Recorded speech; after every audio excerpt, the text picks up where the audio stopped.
corporate party invitation still sat on our kitchen counter when I found the hairpin. Not one of Celeste's usual tortoiseshell clips, but a cheap silver thing with fake diamonds that caught the morning light like broken promises. "How was Monica's place?" I asked, watching my wife of 12 years fumble with her coffee maker. Her hands shook slightly, hangover maybe, or something else entirely. "Fine. You know how she gets when she drinks." Celeste didn't meet my eyes. We talked until 3 in the morning about her divorce. I nodded, sipping my coffee, studying the thin red line around her left wrist where a bracelet had pressed too tight. Celeste never wore bracelets. Said they interfered with her typing at the law firm. "Must have been some conversation," I said. She finally looked at me, her green eyes sharp with the intelligence that had first attracted me in law school. "What's that supposed to mean, Jack?" "Nothing. Just glad you had someone to talk to." The lie sat between us like a third person at breakfast. I'd learned to recognize Celeste's tells over the years, the way she touched her neck when she was nervous, how she over-explained simple things when guilt ate at her. This morning, she was doing both. "I should get ready for work," she said, abandoning her half-finished coffee. "Big case today." I waited until I heard the shower running upstairs before I moved. Her purse sat on the counter where she'd dropped it, black leather worn soft from years of use. The hairpin was in the side pocket, tangled with a receipt from Marcello's, an expensive Italian place downtown. The timestamp showed yesterday, 7:30 p.m. 2 dinners, 2 glasses of wine, 1 dessert to share. Funny thing about being married to a lawyer. You learn to think like one. Evidence matters, timelines matter, and alibis better be airtight. I pocketed the hairpin and pulled out my phone. As head of building security for Meridian Tech, I had access to more surveillance footage than most people realized, including the cameras that watched our street. The shower was still running when I logged into the system from my laptop. Our house sat on Maple Street, a quiet suburban road lined with old oaks and newer money. The city had installed traffic cameras at both intersections last year, part of their Smart City initiative that most residents complained about. Today, I was grateful for Big Brother. I pulled up yesterday's footage, fast-forwarding to 11:30 p.m. when Celeste claimed to have arrived at Monica's. The timestamp rolled forward, 11:35, 11:40, 11:45. No sign of my wife's silver Honda Accord. Then, at 11:52 p.m., there it was. But instead of turning left toward Monica's apartment complex, the Honda went straight through the intersection, heading toward downtown. Toward the hotels, I rewound and played it again, zooming in on the driver's side. Definitely Celeste, her blonde hair catching the streetlight, but there was something else. A shadow in the passenger seat that shouldn't have been there if she was driving alone to Monica's place. The water shut off upstairs. I closed the laptop and slipped the hairpin back into her purse, exactly where I'd found it. "Jack?" Celeste called from the bedroom. "Have you seen my blue scarf?" "Check the closet," I called back, my voice steady as granite. She appeared 10 minutes later in her power suit, navy blue with sharp shoulders that made her look taller than her 5'6" frame. Professional, competent, trustworthy. The kind of woman juries believed and judges respected. "I'll be late tonight," she said, kissing my cheek with lips that tasted like mint toothpaste and deception. "Client dinner." "With who?" "The Morrison account. You don't know them." Another lie, smooth as silk.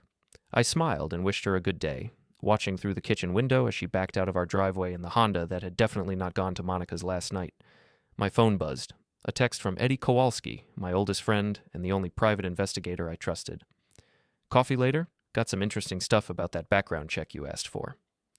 I hadn't asked Eddie to run any background checks, but I texted back anyway. "Noon, usual place." The usual place was Murphy's Diner on Harbor Street, a greasy spoon that served coffee strong enough to wake the dead and minded its own business about who met whom in the back booths. Eddie was already there when I arrived, his weathered face creased with the kind of smile that meant trouble for someone. "Jack, my friend," he said, sliding a manila envelope across the Formica table. "You didn't hear this from me." I opened the envelope. Inside were photographs, black and white surveillance shots from what looked like a hotel parking garage. The quality was grainy, but the subjects were clear enough. Celeste and a tall man with silver hair, locked in an embrace that had nothing to do with client dinners or corporate parties. "Where did you get these?" "Let's just say I have friends in the hospitality industry." Eddie lit a cigarette despite the no-smoking signs. "The Grandview Hotel on 5th Street. Your wife's been a regular for about 6 weeks now. Always the same room, always with the same guy." I studied the photos. The man looked familiar, but I couldn't place him. "You know who he is?" "Victor Lane. Partner at Blackstone, Reed & Associates. Married, 2 kids, drives a black Audi that matches the one in photo number 3.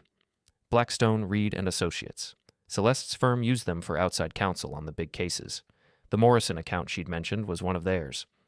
There's more, Eddie said, sliding another photo across the table. This one showed Celeste and Victor entering the hotel lobby, his hand on the small of her back in a gesture that spoke of familiarity and ownership. I felt something cold settle in my chest, like ice forming on a winter pond. Not anger, not yet. Something more calculating. How much do I owe you? Nothing. This one's on the house. Eddie stubbed out his cigarette. But Jack, whatever you're thinking of doing, be smart about it. Lane's got connections, and your wife's no fool. If you're going to move, make sure you've got everything lined up first. I pocketed the photos and stood up. Thanks, Eddie. I'll be in touch. I know you will. The drive home took 20 minutes, but I spent it planning. Celeste was smart, but she was also arrogant. She thought she was married to a simple building superintendent who fixed broken air conditioners and worried about security cameras. She didn't know about my other skills, the ones I'd picked up during my brief stint in military intelligence before I'd met her and decided I wanted a quiet life. Quiet was overrated. Our house felt different when I walked through the front door. The same furniture, the same photos on the mantel, the same wedding picture on the side table where we smiled at the camera like we meant it. But now I could see the cracks in the foundation, the rot beneath the fresh paint. I went to my study and opened the safe behind my degrees and certifications. Inside, next to our passports and insurance papers, was a small black device about the size of a thumb drive. I'd bought it years ago for a security consultation and never returned it. GPS tracker, real-time location data, battery life of 6 months. Celeste's Honda was parked in the driveway. It took me 30 seconds to slip the tracker under the rear bumper, magnetic mount holding it securely against the metal frame. My phone chimed with a text from my wife. Dinner running late. Don't wait up. I texted back, no problem. Love you. The lie came easier than it should have. The GPS tracker painted a picture more detailed than any surveillance photo. Over the next week, I watched Celeste's movements on my laptop screen like a general studying troop movements. Monday, straight from work to the gym, then home. Tuesday, work to the grocery store, then home.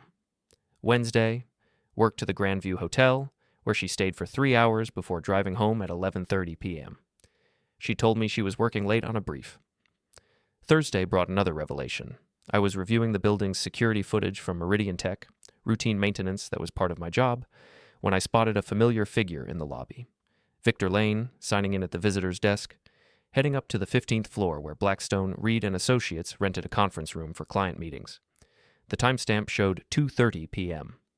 According to the GPS tracker, Celeste had left her office at 2:15 p.m. and arrived at our building at 2:28 p.m.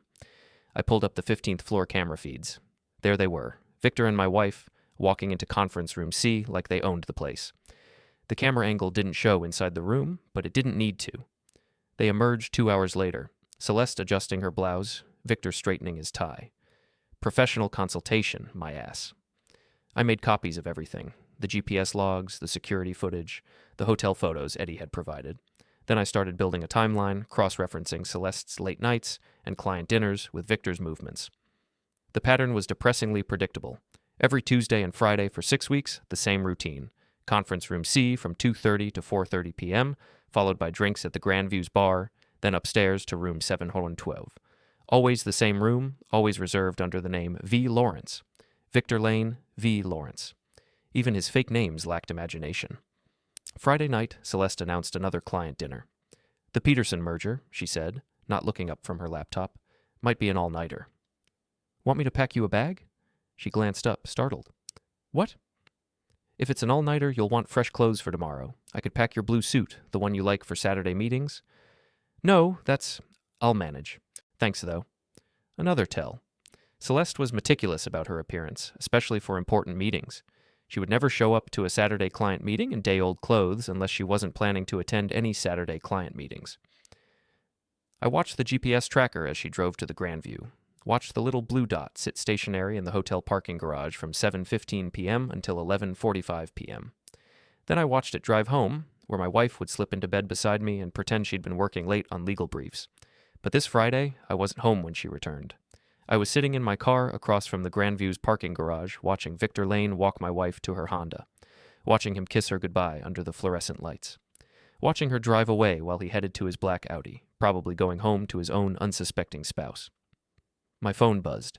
Celeste texting from her car. Finally done. Heading home now. Sorry it ran so late. I texted back, no worries. See you in the morning. Then I followed Victor Lane home. His house was in Riverside Heights, the kind of neighborhood where the lawns were always perfect and the driveways held German luxury cars. A colonial with white pillars and black shutters, tasteful landscaping, a mailbox that probably cost more than most people's monthly rent. I parked across the street and watched Victor let himself in through the front door. Lights came on in what looked like a kitchen, then moved upstairs to a bedroom window. A few minutes later, a woman's silhouette appeared in the same window, tall, elegant, moving with the kind of grace that came from money and breeding. Mrs. Victor Lane, meeting her cheating husband at the door with what I imagined was a smile and a question about his day. Just like I'd been doing with Celeste for the past 6 weeks. I took photos of the house, the address, the license plates of both cars in the driveway, Victor's Audi, and a white Mercedes that probably belonged to his wife. Then I drove home to my own cheating spouse and my own performance of marital bliss. Celeste was already in bed when I arrived, pretending to be asleep. I could tell she was faking by the way she breathed. Too controlled, too even. Real sleep had its own rhythm, and this wasn't it. I brushed my teeth and slipped into bed beside her, close enough to smell the wine on her breath and the faint scent of Victor's cologne on her skin. She'd showered at the hotel. She always did, now that I thought about it, but some smells lingered. "How was your evening?" she murmured, still pretending to be half asleep. "Quiet. Watched some TV, did some reading. You?" "Exhausting. The Peterson merger is more complicated than we thought." I almost laughed. The Peterson merger was a real case. I'd looked it up. It had been settled 3 months ago. "Well, get some rest," I said, kissing her forehead like a dutiful husband. "Tomorrow's Saturday. We could sleep in, maybe go to brunch." "That sounds nice." But we both knew she'd find an excuse to avoid brunch, just like she'd found excuses to avoid most of our weekend plans lately. Too much work, too many deadlines, too many crises that required her immediate attention. I lay awake listening to her breathe, planning my next move. The evidence was solid, but it wasn't complete. I needed more than photos and GPS logs. I needed documentation, financial records, something that would hold up in court when this all came crashing down. Because it was going to come crashing down. The only question was whether I'd be standing in the rubble or watching from a safe distance. I thought about Victor Lane's house, his perfect lawn, his unsuspecting wife. I thought about Celeste's law firm, her reputation, her career that she'd built on a foundation of competence and integrity. They'd both made the same mistake. They'd underestimated the quiet husband who fixed things and stayed in the background. They thought I was safe, predictable, controllable. They were about to learn otherwise. Saturday morning brought coffee and croissants from the bakery on Main Street, Celeste's attempt at normalcy after another night of lies. She sat across from me at our kitchen table, scrolling through her phone with the distracted air of someone whose mind was elsewhere. "I need to go into the office for a few hours," she said without looking up. "The Morrison case needs some attention." The Morrison case. Victor Lane's firm handled the Morrison account, which meant this wasn't work. It was another rendezvous disguised as professional obligation. "On Saturday? That's rough. Law never sleeps." She stood up, already reaching for her purse. "Don't wait lunch for me." I watched her leave, then gave her a 15-minute head start before checking the GPS tracker. Sure enough, the blue dot was moving toward downtown, but not toward her office building, toward the Grandview Hotel. Time to make some calls. Eddie answered on the second ring. "Jack, please tell me you're not calling to ask for more surveillance photos." "Different kind of favor. I need contact information for someone."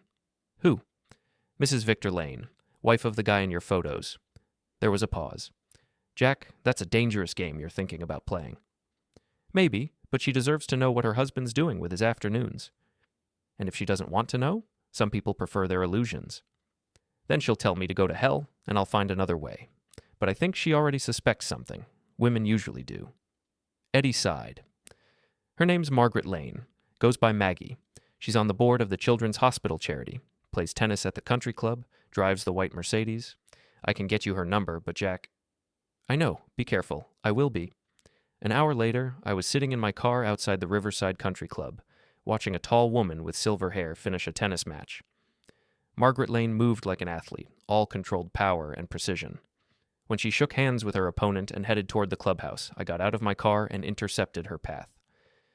"Mrs. Lane, I'm Jack Harlan. I was wondering if I could have a word with you." She stopped, studying me with sharp blue eyes that missed nothing.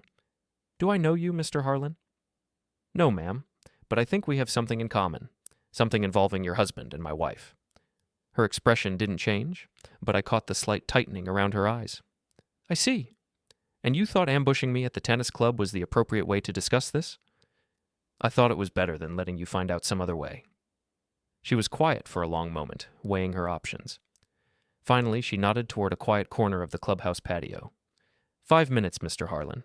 Then I'm calling security." We sat at a small table overlooking the golf course.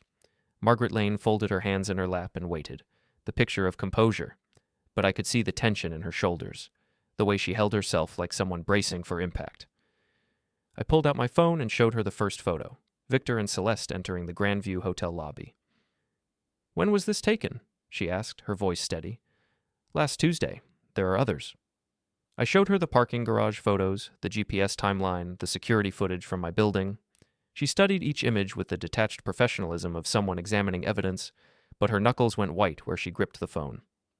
"How long?" she asked finally. 6 weeks that I can prove. Probably longer." She handed the phone back to me and stared out at the golf course where men in bright polo shirts chased little white balls around manicured grass. "I've suspected for months. Victor's been different, distracted, working late more often, taking more business trips." "I'm sorry." "Are you? Or are you here because you want something from me?" I respected her directness. "Both, I suppose. I'm sorry because nobody deserves this. But you're right. I do want something." "Which is?" "Help. Victor's a partner at a prestigious law firm. My wife's a senior associate at another firm. They both have reputations to protect, careers that matter to them more than their marriages. If I go after them alone, they'll close ranks and make me look like a jealous husband having a breakdown.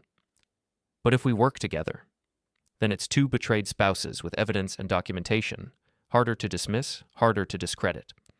Margaret Lane was quiet for a long time. When she finally spoke, her voice was cold as winter rain. "What exactly are you proposing, Mr. Harlan?" "I'm proposing we make sure they face consequences for what they've done. Real consequences, not just hurt feelings and awkward conversations. You want revenge. I want justice. There's a difference." She almost smiled at that. Spoken like someone who's never practiced law. "In my experience, Mr. Harlan, revenge and justice are often the same thing, just dressed in different clothes. Is that a yes?" "That's a, give me your phone number and let me think about it. If I decide to help you, I'll call. If I don't, we never had this conversation." I gave her my card, the one with my personal cell, not my work number. She studied it for a moment, then slipped it into her tennis bag. "Mrs. Lane, can I ask you something?" "Of course." "How long have you been married?" 18 years next month." Her smile was sharp as broken glass. "We were planning a trip to Italy to celebrate." I left her at the country club and drove home, where I found Celeste's Honda in the driveway and my wife in the kitchen, making a show of unpacking Chinese takeout containers. "How was work?" I asked. "Productive. Got a lot done on the Morrison case." She didn't meet my eyes. "I brought dinner. I hope you like kung pao chicken." We ate in relative silence, both of us pretending this was normal, that we were still the couple who'd honeymooned in Vermont and talked about buying a bigger house someday. The lies sat between us like a third dinner guest, unwelcome but impossible to ignore. My phone buzzed with a text message. Unknown number, but I knew who it was before I opened it. "Mr. Harlan, I've thought about your proposal. Meet me tomorrow at 2 p.m., Starbucks on Elm Street. Come prepared to discuss details." I deleted the message and looked up to find Celeste watching me. "Work?" "Just Eddie. Wants to grab a beer tomorrow." "That's nice. You should get out more." If she only knew. Margaret Lane was already waiting when I arrived at Starbucks, sitting in a corner booth with a laptop and a legal pad covered in neat handwriting. She'd traded her tennis outfit for a business suit that probably cost more than my monthly salary, but her expression was the same, controlled, calculating, dangerous. "Mr. Harlan," she said as I sat down, "I've done some research since yesterday." "And?" "And you're either very smart or very lucky. Your wife and my husband have been careless in ways that could destroy both their careers." She opened her laptop and turned it toward me. The screen showed a spreadsheet with dates, times, and locations, a comprehensive timeline of Victor and Celeste's affair. "I hired a private investigator," she explained, "someone more thorough than your friend with the hotel photos. Victor's been using our joint credit card to pay for the hotel room. The same room, every Tuesday and Friday for 8 weeks. 8 weeks. 2 weeks longer than I'd documented. There's more, she continued. Victor's been charging dinners, flowers, even jewelry to his business account, claiming them as client entertainment expenses. That's tax fraud, Mr. Harlan. The IRS takes a dim view of using business funds for personal affairs. I studied the spreadsheet. The numbers were damning. Thousands of dollars in hotel bills, restaurant charges, and gifts, all carefully categorized as business expenses. How did you get access to his business accounts? I'm a forensic accountant, Mr. Harlan. I know how to follow money trails, and Victor never changed the passwords on his accounts after we got married.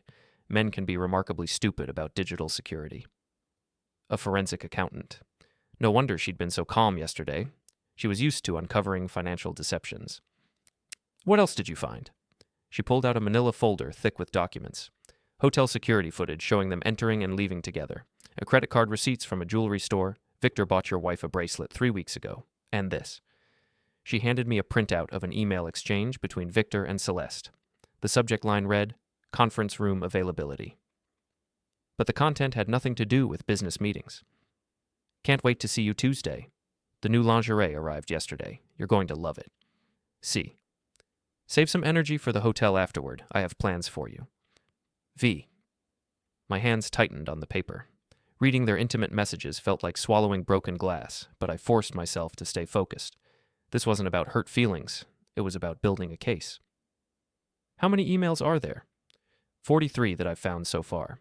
Victor's been sloppy about deleting them from his work account. Apparently he thought his wife would never think to look there. Can you get more? I already have.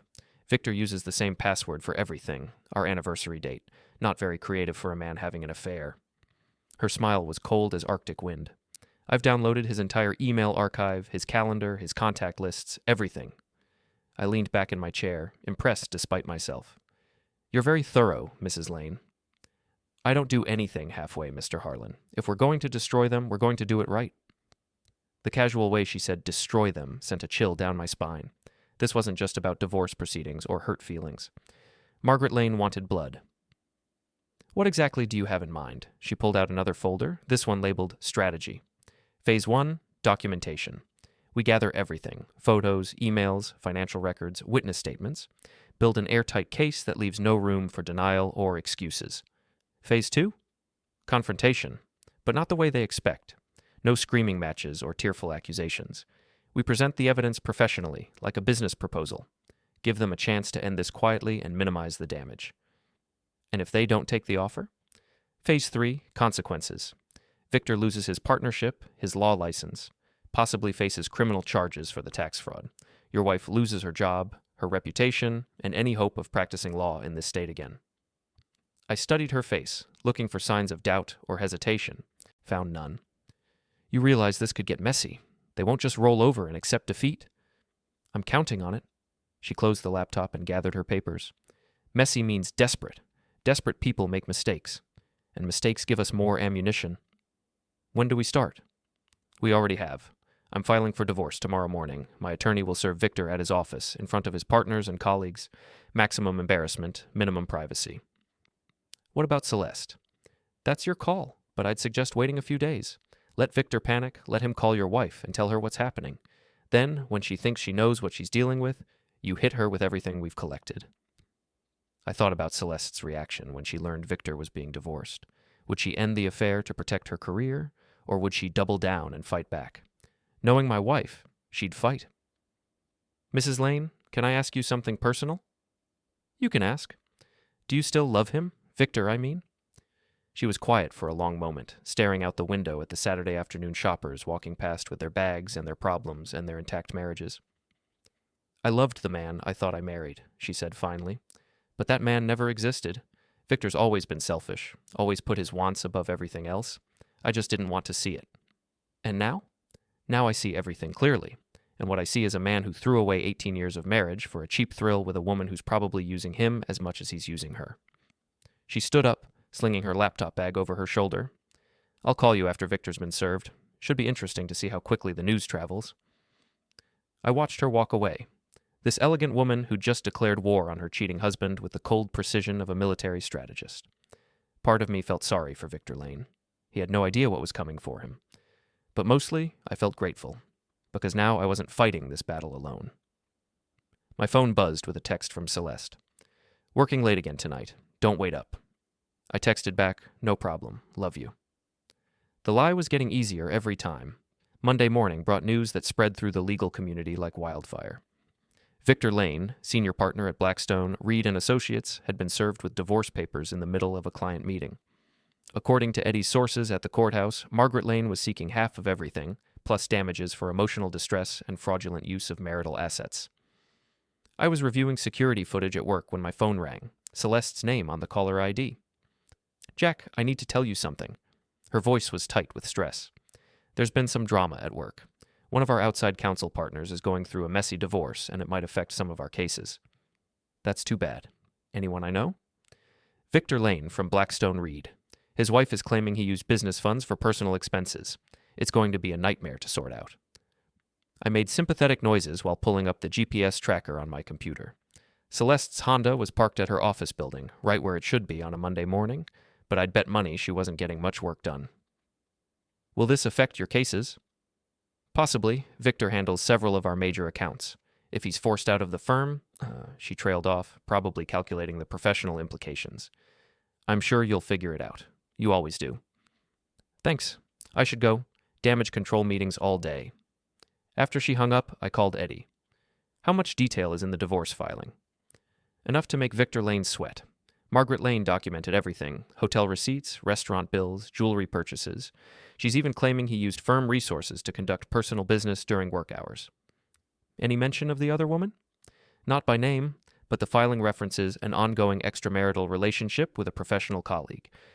Anyone who knows Victor will be able to connect the dots." "Perfect. Let Celeste wonder how much Margaret Lane knew, how much she could prove." Uncertainty was a powerful weapon. Tuesday brought the first crack in Celeste's composure. She came home from work looking haggard, her usual professional polish replaced by something raw. "Rough day?" I asked, looking up from my laptop. "Victor's situation is worse than we thought. His wife hired a forensic accountant. They're claiming tax fraud, embezzlement, ethics violations, the whole 9 yards." "Sounds serious." "It is. The firm's talking about suspending him pending investigation.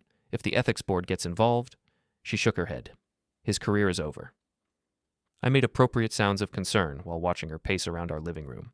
She was scared, not just for Victor, but for herself. If Margaret Lane had documented Victor's business expenses, she might have evidence of Celeste's involvement too.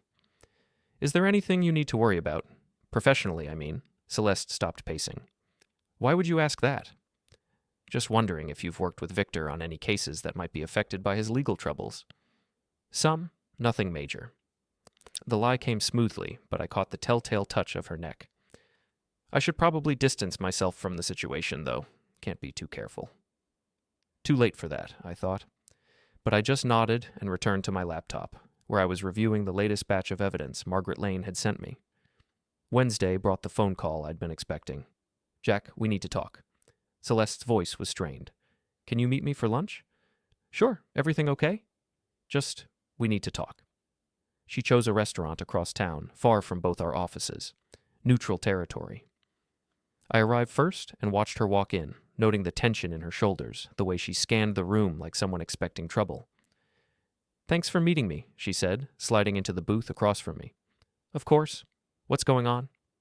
She fidgeted with her water glass, gathering courage. "Jack, I need to tell you something. About Victor Lane." Here it comes, I thought. The confession, the tears, the plea for forgiveness. "I've been having an affair with him." I let the silence stretch, watching her face. She looked relieved to have said it, but also terrified of my reaction. "How long?" I asked finally. 2 months. I know it's inexcusable. I know I've hurt you, but I need you to know it's over. With his divorce, the investigation, I can't be associated with that mess." 2 months. She was still lying, even in her confession. Margaret Lane's evidence went back 8 weeks. "Is that why you wanted to tell me? Because of his legal troubles?" "No. I mean, that's part of it, but—" She reached across the table for my hand. "Jack, I'm sorry. I made a terrible mistake. Victor was charming and exciting, and I got caught up in something stupid. But it meant nothing." "Nothing?" "Nothing compared to us. To our marriage. We can work through this, can't we?" I studied her face. This woman I'd loved for 12 years, looking for any sign of genuine remorse. All I saw was fear. Fear of losing her comfortable life, her reputation, her security. Celeste, I need to ask you something, and I want you to be completely honest. Of course. Are you ending this because you realize it was wrong, or because Victor's about to lose everything and you don't want to go down with him? She pulled her hand back. That's not fair. Isn't it? You've been lying to me for months. Hotel rooms, fake client dinners, conference room meetings that had nothing to do with business. Did you really think I wouldn't find out? Her face went white. How did you? Does it matter? The point is, I know. I've known for weeks. Then why didn't you say anything? Because I wanted to see how far you'd go, how many lies you'd tell, whether you'd ever come clean on your own. She was crying now, mascara running down her cheeks. Jack, please. I know I screwed up, but we can fix this. We can go to counseling, work on our marriage. Our marriage ended the first time you walked into that hotel room with Victor Lane. Everything since then has just been paperwork. I stood up and dropped a 20 on the table. My lawyer will be in touch. Jack, wait. But I was already walking away, leaving her sitting in that restaurant booth with her tears and her regrets and her suddenly uncertain future. Outside, I called Margaret Lane. It's done. Celeste confessed, but she's trying to minimize the damage. Claims it was only 2 months, says it meant nothing. They always say that. How did she take the news that you knew? About as well as you'd expect. What's Victor's status? Suspended without pay pending investigation. The ethics board is reviewing his case, and the IRS is asking questions about his business expenses. My divorce attorney thinks we can get him disbarred. And Celeste? That depends on how much evidence we want to make public. I have emails, photos, financial records, enough to destroy her career if we choose to use it.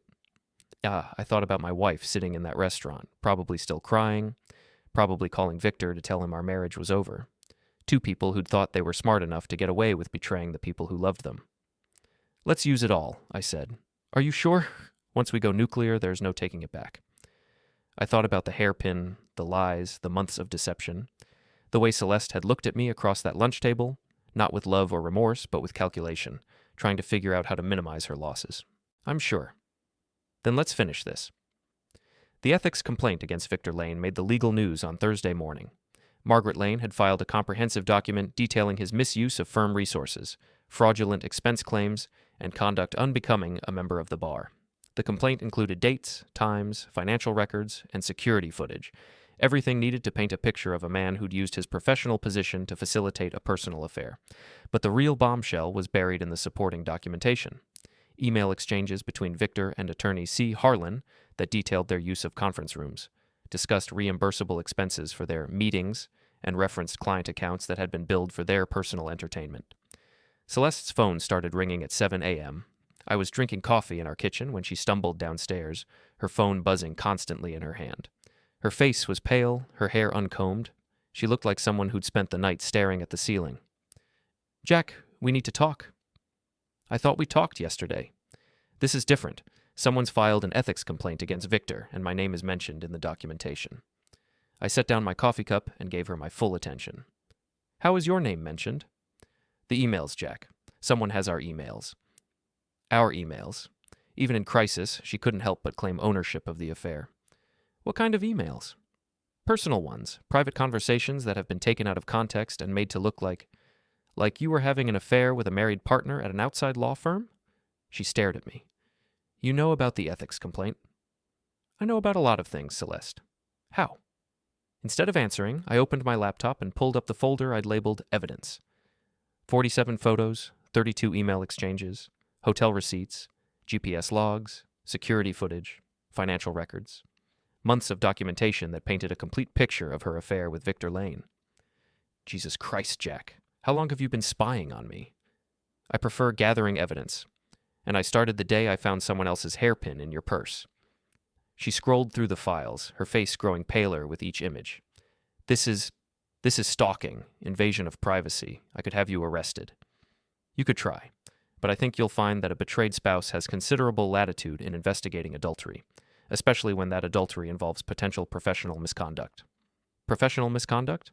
Using your law firm's resources to facilitate an affair, billing client accounts for personal entertainment, lying to your employer about the nature of your meetings with outside counsel. Should I continue?